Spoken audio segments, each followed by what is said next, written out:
Vaddeswaram KL యూనివర్సిటీలో Isha గ్రామోత్సవం 2026 state finals ఘనంగా ముగిశాయి. గ్రామీణ క్రీడాకారులను ప్రోత్సహించాలనే లక్ష్యంతో నిర్వహించిన ఈ క్రీడా సంబరంలో ఆంధ్రప్రదేశ్లోని 12 జిల్లాలకు చెందిన 8,840 మంది క్రీడాకారులు పాల్గొన్నారు. విశ్రాంత సైనికుల సమస్యల పరిష్కారంలో ఏపీ ప్రభుత్వం విఫలమైందని పారామిలిటరీ విశ్రాంత సైనికుల సంక్షేమ సంఘం రాష్ట్ర జనరల్ సెక్రటరీ చంద్రకుమార్ ఆరోపించారు. ఎన్నికలకు ముందు చంద్రబాబు, లోకేష్, పవన్ కళ్యాణ్ ఇచ్చిన హామీలు అధికారంలోకి వచ్చిన తర్వాత అమలు చేయడం లేదని విమర్శించారు. వనపర్తి జిల్లాలో రోడ్డు ప్రమాదం జరిగింది. పాన్గల్ మండలం గోప్లాపూర్కు చెందిన ఆకునమోని రాములు ద్విచక్ర వాహనంపై వనపర్తి నుంచి స్వగ్రామానికి వెళ్తుండగా ఎదురుగా వచ్చిన సిమెంట్ కాంట్రాక్ట్ వాహనం ఢీకొట్టింది. అదే సమయంలో అటుగా వెళ్తున్న మంత్రి జూపల్లి కృష్ణారావు ప్రమాద స్థలానికి చేరుకొని పరిస్థితిని పరిశీలించారు. కడప జిల్లా ప్రొద్దుటూరులో విషాద ఘటన చోటు చేసుకుంది. కల్లూరు గ్రామంలో పొలాల వద్ద గొర్రెలను మేపుతున్న ఓ కాపరి ప్రమాదవశాత్తు 11 kV విద్యుత్ తీగలకు తగిలి అక్కడికక్కడే మృతి చెందారు. పోలీసులు కేసు నమోదు చేసి దర్యాప్తు చేపట్టారు. నర్సంపేట శివార్లోని దండుగడ్డ ప్రాంతంలో మెడికల్ కాలేజ్ ఎదుట పెద్ది సుదర్శన్ రెడ్డి విగ్రహాన్ని ఏర్పాటు చేసేందుకు బీఆర్ఎస్ నేతలు 3 రోజుల క్రితం భూమి పూజ చేశారు. 2 రోజులుగా గద్దె నిర్మాణం చేపట్టగా విగ్రహ ప్రతిష్టాపనకు అనుమతి లేదంటూ మున్సిపల్ అధికారులు గద్దెను కూల్చేశారు. జయశంకర్ భూపాలపల్లి జిల్లాలో తెలంగాణ డీజీపీ సివి ఆనంద్ పర్యటించారు. దేశ రాష్ట్ర వ్యాప్తంగా మావోయిజం అంతమైందని, ప్రధాన క్యాడర్ మొత్తం లొంగిపోయిందని తెలిపారు. లొంగిపోయిన మావోయిస్టుల సంక్షేమానికి ప్రభుత్వం, పోలీస్ శాఖ కట్టుబడి ఉందన్నారు. గ్రామస్థాయిలో మాదక ద్రవ్యాల వినియోగం పెరుగుతోందని చెప్పారు. ఇబ్రహీంపట్నం సబ్ రిజిస్ట్రార్ కార్యాలయంలో అవినీతి ఆరోపణలు కలకలం రేపుతున్నాయి. గతంలో ఏసీబీ దాడులు జరిగిన కార్యాలయ సిబ్బంది తీరు మాత్రం మారడం లేదన్న విమర్శలు వినిపిస్తున్నాయి. పేరుకు సూపరింటెండెంట్ అయిన కార్యాలయం మొత్తం ఆయన కనుసన్నల్లోనే నడుస్తుందని పలువురు ఆరోపిస్తున్నారు. ఏపీలో అర్ధరాత్రి ఓట్ల లెక్కలపై ప్రముఖ రాజకీయ విశ్లేషకుడు పరకాల ప్రభాకర్ సంచలన వ్యాఖ్యలు చేశారు. రాత్రి 11:45 నుంచి తెల్లవారుజామున 2 గంటల మధ్య 3,500 పోలింగ్ కేంద్రాల్లో 17,19,000కు పైగా ఓట్లు ఎలా నమోదయ్యాయని ప్రశ్నించారు. ఒక్కో బూత్లో సగటున 492 ఓట్లు, నిమిషానికి 3.6 ఓట్లు చొప్పున పోలైనట్టు లెక్కలు చెబుతున్నాయని అన్నారు. ప్రభుత్వ మెడికల్ కాలేజ్ ఎదుట దివంగత మాజీ ఎమ్మెల్యే పెద్ది సుదర్శన్ రెడ్డి విగ్రహ ఏర్పాటుకు నిర్మించిన గద్దెను అధికారులు కూల్చివేయడంతో వివాదం ముదిరింది. కూల్చివేసిన స్థలాన్ని మాజీ మంత్రి ఎర్రబెల్లి దయాకర్ రావు, మాజీ ఎంపీ బోయినపల్లి వినోద్ కుమార్ పరిశీలించారు. గద్దె కూల్చివేతను నిరసిస్తూ బీఆర్ఎస్ ఆధ్వర్యంలో నర్సంపేట చౌరస్తాలో పెద్ద ఎత్తున నిరసన చేపట్టారు. విజయవాడలో రోడ్డు ప్రమాదంలో మృతి చెందిన ఆసిఫా కుటుంబాన్ని రాష్ట్ర డీజీపీ హరీష్ కుమార్ గుప్తా పరామర్శించారు. విజయవాడ డీసీపీ షరీన్ బేగం నివాసానికి చేరుకున్న డీజీపీ ఆసిఫా మృతదేహానికి నివాళులు అర్పించారు. ఇక అనంతరం కుటుంబ సభ్యులను పరామర్శించి వారికి మానసిక స్థైర్యం కల్పించారు. చిత్తూరు జిల్లా కుప్పంలో హైటెన్షన్ నెలకొంది. వైసీపీ తలపెట్టిన ర్యాలీకి అనుమతి లేదంటూ పోలీసులు అడ్డుకోవడంతో ఎమ్మెల్సీ భరత్ ఇంటి వద్ద ఉద్రిక్త పరిస్థితి ఏర్పడింది. భారీగా మోహరించిన పోలీసులు వైసీపీ నేతలు, కార్యకర్తలను అడ్డుకున్నారు. ఈ క్రమంలో ఎమ్మెల్సీ ఇంటి వద్ద వైసీపీ నేతలు, పోలీసుల మధ్య తోపులాట చోటు చేసుకుంది. ఖమ్మం జిల్లా వైరాకు చెందిన యువతి అంతర్జాతీయ వేదికపై సత్తా చాటారు. వైరా మున్సిపాలిటీ 12వ వార్డు కౌన్సిలర్ మాదినేని సునీతా ప్రసాద్ దంపతుల చిన్న కుమార్తె మాదినేని నిఖిత ఐర్లాండ్లో జరిగిన మిస్ యూనివర్స్ ఇండియా 2026 అందాల పోటీల్లో నెంబర్ 1 రన్నరప్గా నిలిచారు.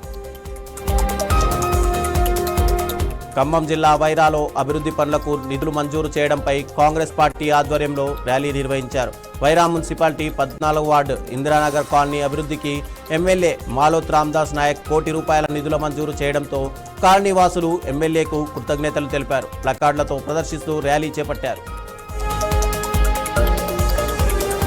మంగళగిరిలో వైసీపీ ఆధ్వర్యంలో బైక్ ర్యాలీ నిర్వహించారు. డిఎస్సీ అవకతవకలపై సిబిఐ విచారణ జరిపించాలని, మంత్రి నారా లోకేష్ రాజీనామా చేయాలని వైసీపీ నేతలు డిమాండ్ చేశారు. అలాగే ఫీజు రీయింబర్స్మెంట్ బకాయిలను వెంటనే విడుదల చేయాలని డిమాండ్ చేశారు. భూపాలపల్లి జిల్లా కేంద్రంలో బోనాల జాతర వేడుకలు నిర్వహించారు. పైలట్ కాలనీలోని సింగరేణి కమ్యూనిటీ హాల్లో జిల్లా డ్యాన్స్ అసోసియేషన్ ఆధ్వర్యంలో నిర్వహించిన కార్యక్రమానికి ఎమ్మెల్యే గండ్రా సత్యనారాయణరావు హాజరై జ్యోతి ప్రజ్వలన చేసి వేడుకలను ప్రారంభించారు. హైదరాబాద్లో బీజేపీ నేత బండి సంజయ్పై ప్రభుత్వ విప్ ఆది శ్రీనివాస్ విమర్శలు చేశారు. మతాన్ని అడ్డుపెట్టుకుని బీజేపీ నేతలు రాజకీయం చేస్తున్నారని ఆరోపించారు. రాష్ట్రంలో బోనాల పండుగను ప్రభుత్వం ఘనంగా నిర్వహించిందని, ప్రతి ఆలయానికి నిధులు కేటాయించామని తెలిపారు. గాంధీ ఆసుపత్రి మార్చురీలో మెడికో విద్యార్థి ప్రియాంక భౌతిక కాయానికి మంత్రి వాకిటి శ్రీహరి, మాజీ ఎమ్మెల్యే సంపత్ కుమార్ నివాళులర్పించారు. ప్రియాంక తండ్రిని పరామర్శించి ధైర్యం చెప్పారు. ఘటన అత్యంత దురదృష్టకరమని మంత్రి ఆవేదన వ్యక్తం చేశారు. ప్రియాంక మరణానికి కారణమైన వారిని కఠినంగా శిక్షించాలని మంత్రి డిమాండ్ చేశారు. ప్రియాంక కుటుంబానికి ప్రభుత్వం అండగా ఉంటుందని స్పష్టం చేశారు. వైసీపీపై టీడీపీ అనుబంధ విద్యార్థి సంఘం టీఎన్ఎస్ఎఫ్ యువజన విభాగం విమర్శించారు. జెన్జెడ్ యువత తరపున తామే మాట్లాడుతున్నామంటూ వైసీపీ నేతలు చేస్తున్న ప్రచారం అసత్యమని ఆరోపించారు. యువత విద్యార్థులపై నిజమైన ప్రేమ ఉంటే గత ప్రభుత్వ హయాంలో ఉద్యోగాలు, డిఎస్సి విషయంలో ఎందుకు సరైన చర్యలు తీసుకోలేదని ప్రశ్నించారు. కృష్ణా జిల్లా అవనిగడ్డలో వైసీపీ ఆధ్వర్యంలో ఉద్రిక్తత నెలకొంది. మాజీ ఎమ్మెల్యే సింహాద్రి రమేష్ బాబు ఆధ్వర్యంలో కూటమి ప్రభుత్వానికి వ్యతిరేకంగా ర్యాలీ చేపట్టారు. ర్యాలీకి అనుమతి లేదంటూ పోలీసులు అడ్డుకోవడంతో వైసీపీ నేతలకు పోలీసులకు మధ్య వాగ్వాదం జరిగింది. అనుమతి లేకుండా ర్యాలీ నిర్వహిస్తే కేసులు నమోదు చేస్తామని పోలీసులు హెచ్చరించారు. కడప జిల్లా పులివెందులలో డిఎస్సి అక్రమాలు, పేపర్ లీకేజీలపై సిబిఐ విచారణ జరపాలని డిమాండ్ చేస్తూ వైసీపీ ర్యాలీ నిర్వహించారు. పార్టీ కార్యాలయం నుంచి ఆర్డీఓ కార్యాలయం వరకు నాయకులు, కార్యకర్తలు, విద్యార్థులు ర్యాలీగా వెళ్లి ప్రభుత్వానికి వ్యతిరేకంగా నినాదాలు చేశారు. ములుగు జిల్లా వాజేడు మండలంలోని భోగతా జలపాతానికి పర్యాటకులు పోటెత్తారు. తెలంగాణ నయాగారాగా పేరొందిన భోగతా జలపాతం వద్ద జాతరను తలపించేలా సందడి నెలకొంది. పాలదారలా జాలువారుతున్న జలపాతం చుట్టూ పచ్చని ప్రకృతి అందాలతో పర్యాటకులను ఆకట్టుకుంటోంది.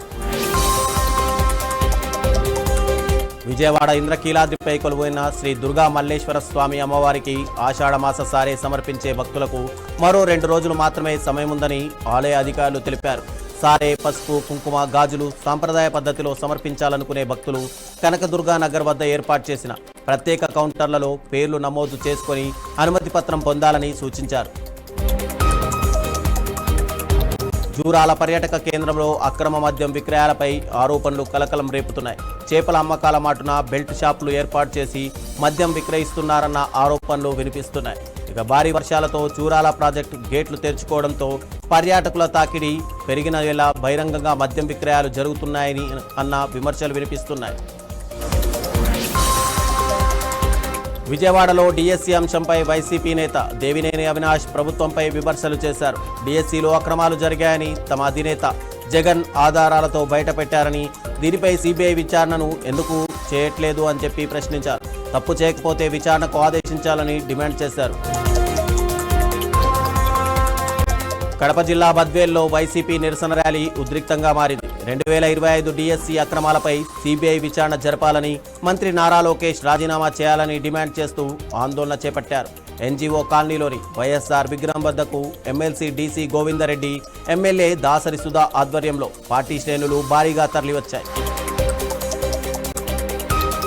నాగర్ కర్నూలు జిల్లా కొల్లాపూర్ నియోజకవర్గంలోని జటప్రోలులో నిర్మిస్తున్న యంగ్ ఇండియా ఇంటిగ్రేటెడ్ స్కూల్ పనులను మంత్రి జూపల్లి కృష్ణారావు పరిశీలించారు. నిర్మాణ పనుల పురోగతిని అధికారులను అడిగి తెలుసుకొని పనులను వేగంగా పూర్తి చేయాలని ఆదేశించారు. ఎన్టీఆర్ జిల్లా తిరువూరులో డిఎస్సి అంశంపై వైసీపీ ఆధ్వర్యంలో ర్యాలీ నిర్వహించారు. డిఎస్సి అక్రమాలపై సిబిఐ విచారణ జరపాలని, మంత్రి నారా లోకేష్ రాజీనామా చేయాలని డిమాండ్ చేశారు. వైఎస్ఆర్సీపీ నియోజకవర్గ ఇన్ఛార్జ్ నల్లగట్ల స్వామిదాస్, పరిశీలకుడు తంగిరాల రామిరెడ్డి ఆధ్వర్యంలో పట్టణ ప్రధాన వీధుల్లో ర్యాలీ చేపట్టారు. కర్నూలులో ఇంతియాజ్ హత్యపై పరిశ్రమల శాఖ మంత్రి టీజీ భరత్ సంచలన వ్యాఖ్యలు చేశారు. ఇంతియాజ్ హత్య వెనుక కుట్ర ఉందని, పక్కా ప్లాన్తోనే హత్య జరిగిందని ఆరోపించారు. హత్య కేసులో A4గా ఉన్న వ్యక్తి టీడీపీకి చెందినవాడని తెలిపారు.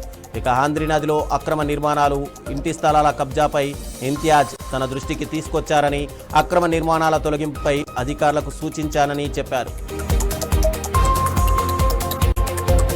మహబూబాబాద్లో కేంద్ర ప్రభుత్వ విధానాలకు వ్యతిరేకంగా సిపిఎం ఆధ్వర్యంలో జైల్ బరో కార్యక్రమం నిర్వహించారు. కార్మికులు, రైతులు, వ్యవసాయ కూలీల హక్కుల పరిరక్షణ కోసం ఆందోళన చేపట్టారు. కేంద్ర ప్రభుత్వానికి వ్యతిరేకంగా నినాదాలు చేస్తూ కార్మిక, కర్షక, వ్యవసాయ కూలీల సమస్యలను పరిష్కరించాలని డిమాండ్ చేశారు. హన్మకొండ జిల్లా ఎల్కతుర్తిలో తహసీల్దార్ కార్యాలయ నూతన భవనానికి మంత్రులు పొంగులేటి శ్రీనివాస్ రెడ్డి, పొన్నం ప్రభాకర్ శంకుస్థాపన చేశారు. 3.25 కోట్ల అంచనా వ్యయంతో నిర్మించనున్న ఈ కార్యాలయ భవనం ద్వారా ప్రజలకు రెవెన్యూ సేవలను మరింత చేరువ కానున్నాయని మంత్రి తెలిపారు. జయశంకర్ భూపాలపల్లి జిల్లాలో కార్మిక సంఘాల జేఏసీ ఆందోళన చేపట్టింది. భూపాలపల్లి సింగరేణి జీఎం కార్యాలయం ఎదుట నిరసన వ్యక్తం చేశారు.